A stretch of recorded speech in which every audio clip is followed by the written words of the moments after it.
بسم اللہ الرحمن الرحیم۔ السلام علیکم ورحمۃ اللہ وبرکاتہ۔ بہت ہی پرانے زمانے کی بات ہے۔ کسی جگہ پر ایک سوداگر رہا کرتا تھا۔ اس کے 2 بیٹے تھے۔ ایک دن شام کے وقت اس نے اپنے دونوں بیٹوں سے کہا، بچوں، رات کو تم جو بھی خواب دیکھو مجھے صبح سنا دینا، مگر جو بھی اپنا خواب چھپائے گا میں اسے سخت سزا دوں گا۔ دوسرے دن صبح بڑا بیٹا اپنے باپ کے پاس آیا اور اس نے اپنا خواب بیان کیا۔ میں نے خواب میں دیکھا کہ چھوٹا بھائی بہت ہی اونچائی پر آسمان میں اڑ رہا ہے، اور یہ بھی دیکھا کہ آپ کی ایک پیر کھو گئی ہے۔ پھر سوداگر نے چھوٹے بیٹے سے پوچھا کہ اس نے خواب میں رات کو کیا دیکھا، تو چھوٹے بیٹے نے اپنا خواب اپنے باپ کو سنانے سے صاف انکار کر دیا۔ باپ نے لاکھ چاہا مگر وہ راضی نہ ہوا۔ وہ بار بار یہی کہتا رہا کہ میں اپنا خواب کسی کو بھی نہیں سناؤں گا، میں بالکل نہیں بتاؤں گا۔ اس سوداگر نے اپنے ملازموں کو آواز دی اور انہیں حکم دیا کہ اسے یہاں سے دور ویران جنگل میں لے جاؤ اور ایک درخت کے تنے کے ساتھ باندھ دو۔ ملازموں نے سوداگر کے حکم کے مطابق چھوٹے بیٹے کو ویران جنگل میں لے جا کر درخت کے تنے کے ساتھ باندھ دیا۔ سورج کی تپش، بھوک اور پیاس، پھر رسیوں کی تکلیف سے اس کا برا حال ہونے لگا۔ اتفاق سے اس ویران جگہ سے ایک نوجوان شہزادے کا گزر ہوا۔ شہزادے نے سوداگر کے بیٹے کو اس حال میں دیکھا تو اسے اس پر رحم آیا۔ اس نے رسیاں کاٹ کر اسے آزاد کر دیا، اسے پانی پلایا اور پھر اسے اپنے ساتھ اپنے محل میں لے گیا۔ محل میں شہزادے نے اس سے پوچھا کہ اس ویران جنگل میں تمہیں کس نے باندھا تھا؟ میرے والد مجھ سے خفا ہو گئے تھے، اس نے جواب دیا۔ شہزادے نے پھر پوچھا، آخر تمہارا قصور کیا تھا؟ سوداگر کا بیٹا بولا، میں نے اپنا خواب سنانے سے انکار کر دیا تھا، بس اسی بات پر وہ مجھ سے ناراض ہو گئے۔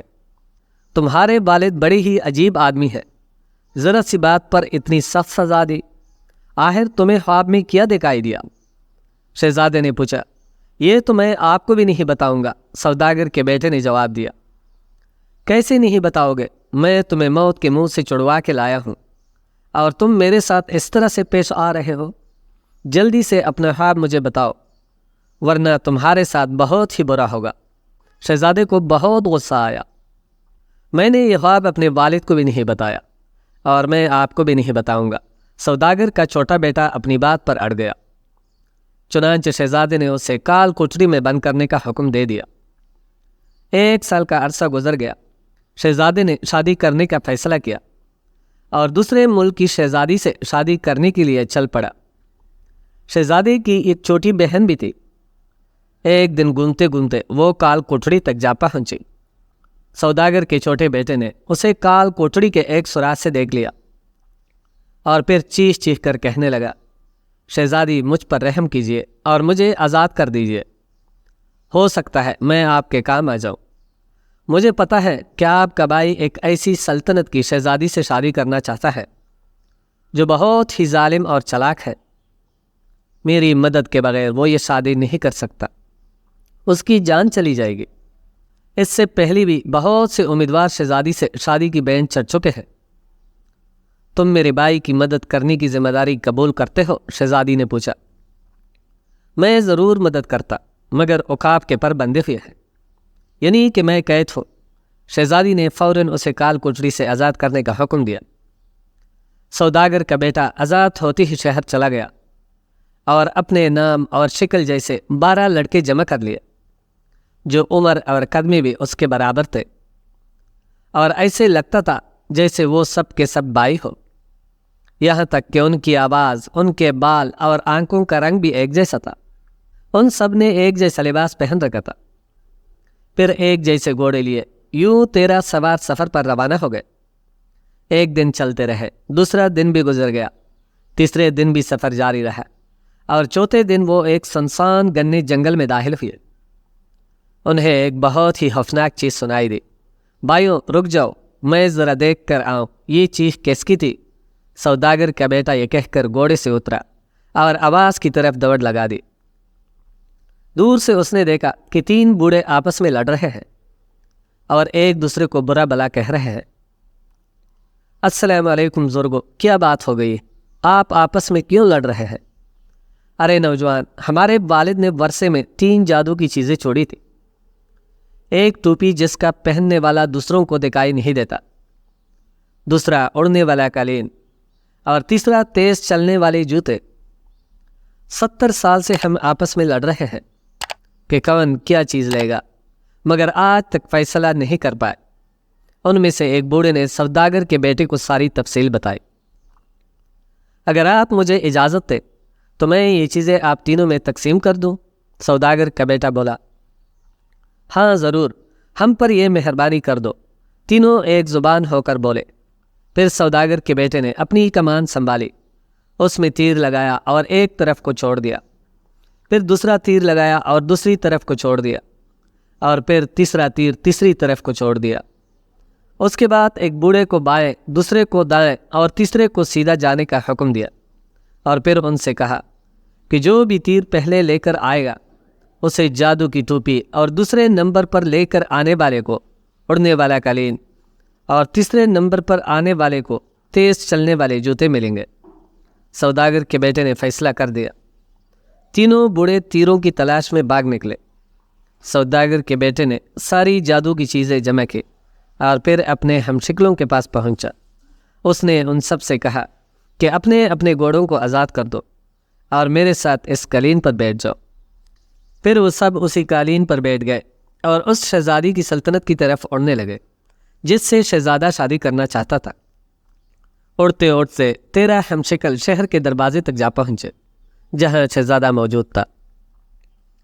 سوداگر کے بیٹے نے شہزادے سے کہا، ہمیں اپنی ملازمت میں لے لو، ہم تمہارے بہت کام آئیں گے اور تمہارے ہر حکم کی تعمیل کریں گے۔ چنانچہ شہزادے نے سب کو ملازم رکھ لیا، کسی کو ہنسمہ بنا کر، کسی کو استبل کی دیکھ بھال کے لیے اور کسی کو گھر کی صفائی کے لیے رکھ لیا۔ صبح شہزادہ تیار ہو کر اپنی شادی کی بات کرنے شہزادی کے محل میں پہنچا۔ شہزادی بہت ہی گرم جوشی سے اسے ملی۔ شہزادی نے اس کی بہت خاطر و مدارت کی اور پھر پوچھا، کس مقصد کے لیے آئے ہو؟ شہزادے نے جواب دیا کہ میں تم سے شادی کرنا چاہتا ہوں۔ اس پر شہزادی بولی، ویسے تو میں تیار ہوں، لیکن تمہیں میرے 3 مسئلے حل کرنے ہوں گے۔ اگر تم ایک بھی مسئلہ حل نہ کر پائے تو میں تمہارا سر تن سے جدا کر دوں گی۔ ٹھیک ہے، میں تیار ہوں، مجھے اپنے تینوں مسئلے بتاؤ، شہزادے نے بے پرواہی سے پوچھا۔ میرے پاس کل کچھ ہوگا، کیا ہوگا یہ نہیں بتاؤں گے۔ جو کچھ بھی میرے پاس کل ہوگا تم اس کا جوڑا لے کر آؤ، یہ میرا پہلا مسئلہ ہے۔ شہزادہ مایوس اور پریشان ہو کر واپس آیا۔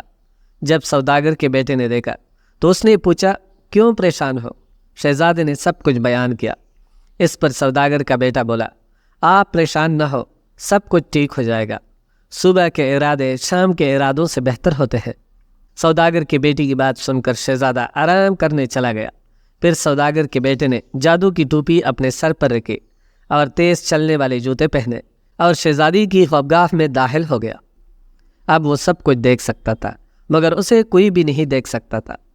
اسی وقت شہزادی اپنی سب سے وفادار ملازمت سے کہہ رہی تھی، یہ لو قیمتی چمڑا ہے، میرے موچی کے پاس لے جاؤ اور اس سے کہو کہ ایک بہت ہی خوبصورت جوتوں کا جوڑا بنائے۔ ملازمہ اسی وقت دوڑ کر شہزادی کے موچی کے پاس گئی اور اس سے چمڑا دے کر شہزادی کا حکم سنا دیا۔ موچی سب کام چھوڑ کر جوتے بنانے میں لگ گیا۔ اس نے جوتے بنا کر کڑکی پر رکھ دیے۔ سوداگر کے بیٹے نے چپکے سے وہ جوڑی اٹھائی اور اپنے پاس رکھ لی۔ جب موچی کو علم ہوا تو وہ جوتوں کی تلاش میں لگ گیا۔ ذرا سی دیر میں آنکھوں کے سامنے سے چیز غائب ہو گئی۔ اس نے لاکھ ڈھونڈا مگر اسے نہیں ملے۔ آخر تنگ آ کر اس نے دوسری جوڑی بنائی اور شہزادی کی محل کی طرف دوڑ پڑا۔ شہزادی کو موچی پر بڑا ہی غصہ آ رہا تھا کہ اس نے اتنی دیر لگا دی۔ پھر موچی کو دیکھ کر اسے ذرا اطمینان ہوا۔ اس نے موچی سے جوتے لیے، پھر ان جوتوں پر سونے چاندی کی تاروں سے کڑھائی کی اور ہیرے موتی ٹانگ ڈالے۔ سوداگر کے بیٹے نے بھی جوتے نکالے اور پھر جیسے جیسے شہزادی کرتی جا رہی تھی اس نے بھی جوتوں پہ اسی طرح کا کام کرنا شروع کر دیا۔ شہزادی کے ساتھ ساتھ اس نے بھی ویسا ہی جوتوں کا جوڑا تیار کر لیا۔ کام ختم کر کے شہزادی مسکرائی اور بولی، دیکھو شہزادہ کل کیا کارنامہ انجام دیتا ہے۔ سوداگر کا بیٹا گھر واپس لوٹ آیا اور اپنی ٹوپی اور جوتے چھپائے اور پھر سو گیا۔ دوسرے دن جا کر اس نے شہزادے کو جگایا اور اسے جوتوں کا جوڑا دیا اور کہا کہ یہ ہے جواب شہزادی کے سوال کا۔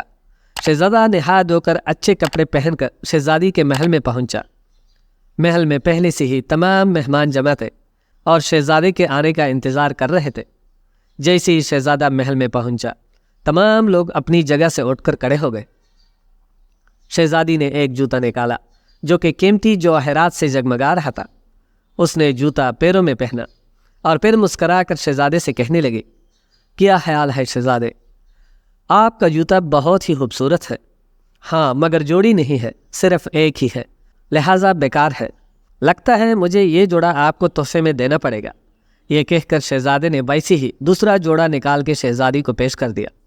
تمام مہمانوں نے گرم جوشی سے تالیاں بجائی اور کہا، بہت خوب شہزادے، اور پھر ساتھ ہی کہا کہ شہزادہ اس قابل ہے کہ شہزادی سے شادی کر سکے۔ شہزادے ابھی زیادہ خوش ہونے کی ضرورت نہیں، میرے ایک اور مسئلے کا حل تلاش کرے، تب دیکھا جائے گا، شہزادی نے کہا۔ شہزادہ پہلے سے بھی زیادہ پریشان ہو کر گھر واپس لوٹا۔ سوداگر کے بیٹے نے مسئلہ پوچھا اور شہزادے سے کہا، آرام سے سو جاؤ، صبح کے ارادے شام کے ارادوں سے بہتر ہوتے ہیں۔ شہزادہ آرام کرنے چلا گیا۔ سوداگر کے بیٹے نے جادو کی ٹوپی اور جادو کی جوتے پہنے اور پھر شہزادی کے خوابگاہ میں پہنچ گیا۔ شہزادی اپنی وفادار ملازمہ کو بلا رہی تھی اور پھر اسے بلا کر کہہ رہی تھی کہ شاہی مرغی خانے میں جا کر ایک مادہ بطخ لے آؤ۔ سوداگر کا بیٹا بھی ملازمہ کے پیچھے شاہی مرغی خانے میں گیا۔ ملازمہ نے ایک مادہ بطخ کو پکڑا اور چل پڑی۔ سوداگر کے بیٹے نے بھی ویسا ہی ایک نر لیا اور وہ بھی اس کے پیچھے واپس چل پڑا۔ ملازمہ نے شہزادی کو دیا اور پھر شہزادی نے اس کے جسم سے سارے پر کین ڈالے، پھر اس کی جگہ پہ اس کے جسم پر ہیرے جواہرات جوڑ دیے۔ یہ سب کچھ دیکھ کے سوداگر کے بیٹے نے بھی ایسا ہی کیا۔ اگلے روز شہزادی نے تمام مہمانوں کے سامنے اپنی بطخ چھوڑی اور شہزادے سے کہا کہ کیا تم نے میری پہلی بوجھ لی؟ شہزادے نے کہا، بالکل بوجھ لی، اور پھر فوراً ویسی ہی ایک بطخ کو چھوڑا اور کہا، اس کا جوڑ یہ ہے۔ تمام مہمان گرم جوشی اور حیرت سے چیخ پڑے، ابھی زیادہ خوش ہونے کی ضرورت نہیں شہزادے، ابھی تک میری تیسری پہیلی نہیں بجھی تم نے۔ شام کو شہزادہ پہلے سے بھی زیادہ غمزدہ اور پریشان ہو کر گھر لوٹا۔ سوداگر کے بیٹے نے اسے دیکھا تو کہا، شہزادے آرام کرو، صبح کے فیصلے شام کے فیصلوں سے بہتر ہے۔ شہزادہ آرام کرنے چلا گیا۔ پھر سوداگر کے بیٹے نے جادو کی ٹوپی اور جوتے پہنے اور فوراً شہزادی کی خوابگاہ میں پہنچ گیا۔ شہزادی نیلے سمندر پر جانے کی تیاری کر رہی تھی۔ وہ بگی میں بیٹھی اور گھوڑوں کو سرپٹ دوڑانے لگی۔ سوداگر کا بیٹا تیز چلنے والے جوتوں کی مدد سے اس کے پیچھے اس کے ساتھ ساتھ تھا۔ شہزادی نیلے سمندر کے ساحل پر پہنچ گئی، پھر سمندر کو چیخ چیخ کر پکارنے لگے۔ سمندر میں بنچال سا آ گیا اور پھر تیز لہروں پر بوڑھا سمندر دادا ابھر آیا۔ اس کی داڑھی سنہری، اس کے سر کے بال پیلے تھے۔ وہ پانی سے نکل کر ساحل پر آیا۔ ساحل پر آتے ہی کہنے لگا، میری پیاری پوتی، میں ایک عرصے کے بعد تمہیں دیکھ رہا ہوں، میرے تمام بال الجھ گئے ہیں، ذرا کنگھی تو کر دو۔ یہ کہہ کر سمندر دادا زمین پر اس کی گود میں سر رکھ کر لیٹ گیا۔ شہزادی اس کے سر میں کنگھی کرنے لگ گئی۔ جب وہ گہری نیند سو گیا تو شہزادی نے اس کے سر سے 3 پیلے بال نکال لیے۔ سوداگر کے بیٹے نے بھی، جو چپکے سے یہ سب کچھ دیکھ رہا تھا، اس بوڑھے کے 3 بال نوچ لیے۔ دادا تکلیف سے چیخ پڑا اور ایک دم اٹھ گیا۔ شہزادی سے ناراض ہونے لگا۔ شہزادی نے اس سے معافی مانگی اور کہا، بہت عرصے کے بعد کنگھی کر رہی ہوں، اسی لیے تکلیف ہو رہی ہے۔ بوڑھا دوبارہ سو گیا تو شہزادی نے اس کی داڑھی سے آہستہ آہستہ 3 سنہری بال اکاڑ لیے۔ سوداگر کے بیٹے نے بھی بڑی ہی ہوشیاری سے بوڑھے دادا کی داڑھی سے 3 بال اکاڑ لیے۔ بوڑھا ایک بار پھر تکلیف سے چیخ اٹھا اور پھر ساتھ ہی سمندر میں چھلانگ لگا دی۔ شہزادی نے کہا، اب دیکھوں گی شہزادہ ایسے بال کہاں سے لائے گا۔ یہ کہہ کر شہزادی محل کی طرف چل پڑی۔ اگلے دن محل میں تمام مہمان جمع تھے۔ شہزادہ بھی محل میں پہنچ چکا تھا۔ شہزادی نے شہزادے کو 3 سنہری اور 3 پیلے بال دیے اور کہا کہ کیا تم نے کبھی ایسے بالوں والی ہستی دیکھی ہے؟ شہزادے نے جواب دیا، اس میں کون سی ایسی خاص بات ہے؟ یہ کہہ کر 3 پیلے اور 3 سنہری بال شہزادی کو تما دیے اور کہا کہ یہ تحفہ میری طرف سے شہزادی کو۔ شہزادی کو ایک دم غصہ آیا اور پھر وہ اٹھ کر اپنی خوابگاہ میں چلی گئی۔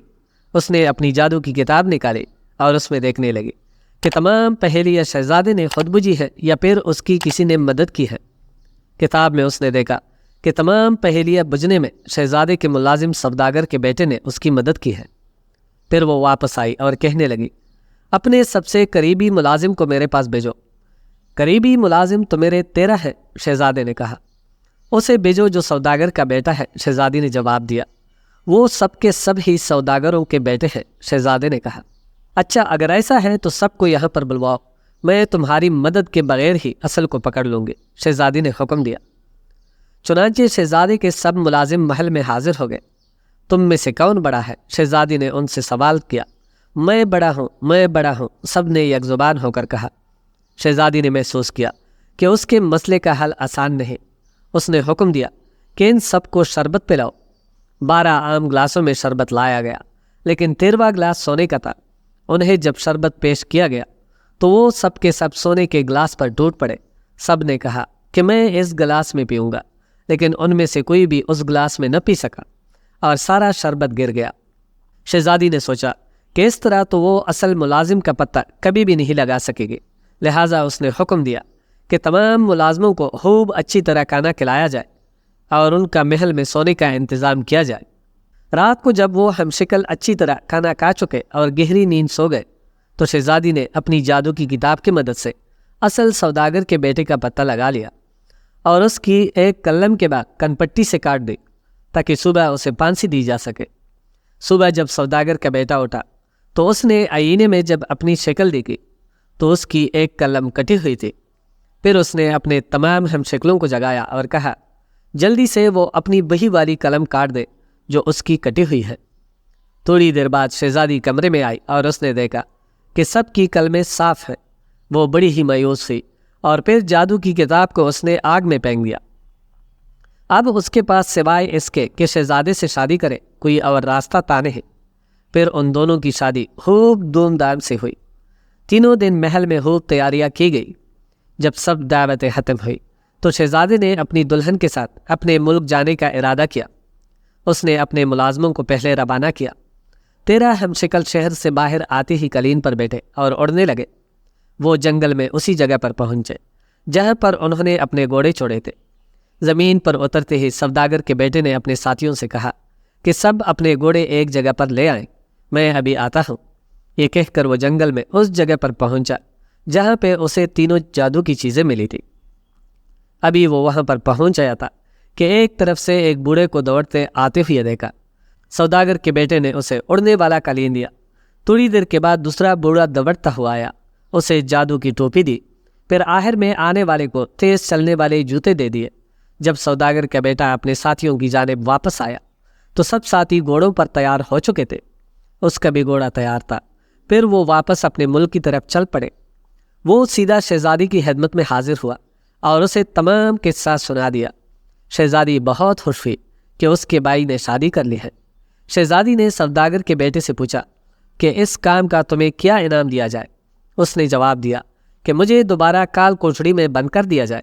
شہزادی نے بہت کوشش کی کہ وہ کچھ اور مانگ لے، مگر سوداگر کا بیٹا نہیں مانا۔ آخر اسے کال کوٹڑی میں دوبارہ بند کر دیا گیا۔ کچھ عرصے کے بعد شہزادہ اپنے ملک پہنچا۔ یہاں شادی کی خوشیاں دوبارہ منائی گئی۔ پھر شہزادے نے پوچھا، کہاں ہے میرا وفادار ملازم، وہ سوداگر کا بیٹا؟ شہزادے کو جواب ملا کہ وہ تو کال کوٹڑی میں بند ہے۔ اسے کس نے کال کوٹڑی میں بند کرنے کا حکم دیا ہے؟ شہزادہ غصے سے بولا۔ شہزادی آ کر بولی، بھائی تم نے ہی تو اسے کال کوٹڑی میں بند کرنے کا حکم دیا تھا۔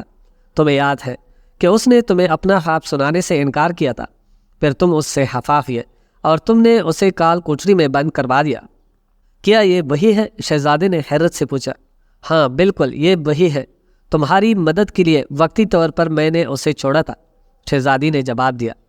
شہزادے نے فوری طور پر اسے پیش کرنے کا حکم دیا۔ جیسے ہی سوداگر کا بیٹا سامنے آیا، شہزادہ اس سے لپٹ گیا اور اپنی غلطی کی معافی مانگنے لگا۔ سوداگر کے بیٹے نے کہا، جو کچھ بھی میرے ساتھ ہوا اور جو کچھ بھی میں نے آپ کے ساتھ کیا، یہی سب کچھ تو میں نے خواب میں دیکھا تھا، اس لیے میں نے اپنا خواب آپ کو نہیں بتایا۔ شہزادے نے اسے خوب انعام و اکرام سے نوازا اور پھر اسے اپنی حکومت میں بہت بڑے عہدے پر فائز کر لیا۔ اپنے محل میں ہی اس کو رہنے کے لیے جگہ دی۔ سوداگر کے بیٹے نے اپنے والد اور بھائی کو بھی اپنے پاس بلوایا اور سب مل کر ہنسی خوشی رہنے لگے۔